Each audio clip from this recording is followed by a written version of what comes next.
Mounjaro moins cher, toutes mes astuces. Avant ça, je remercie ceux qui s'abonnent et comme d'habitude, si t'es pas abonné, abonne-toi.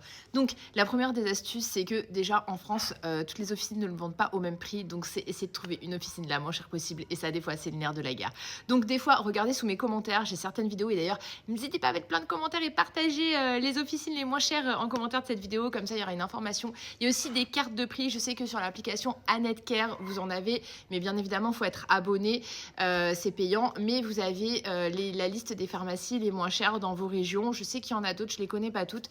Sinon, j'ai déjà recommandé, vous pouvez les appeler. Certaines le donnent, certaines ne le donnent pas, certaines répondent, d'autres pas. J'ai aussi vu en commentaire, vous pouvez leur envoyer un mail. Pourquoi pas, à tester. Mais n'hésitez pas aussi à regarder mes précédentes vidéos. Beaucoup ont mis par mail. Des fois, elles ont même mis les tarifs avec les adresses des officines. Donc ça, c'est super, c'est top. Donc n'hésitez pas. Ensuite, il y a la Golden Dose. Alors, certains disent qu'elle n'est plus là sur les nouveaux stylos. Moi, pour l'instant, elle est encore sur mes stylos, mais j'ai pas non plus des stylos très récents. En tout cas, la Golden Dose, c'est quoi? C'est la 5e dose et même, oui, a priori, certains disent qu'elle y est encore, mais le mécanisme est plus dur à débloquer. Du coup, il faut procéder par extraction.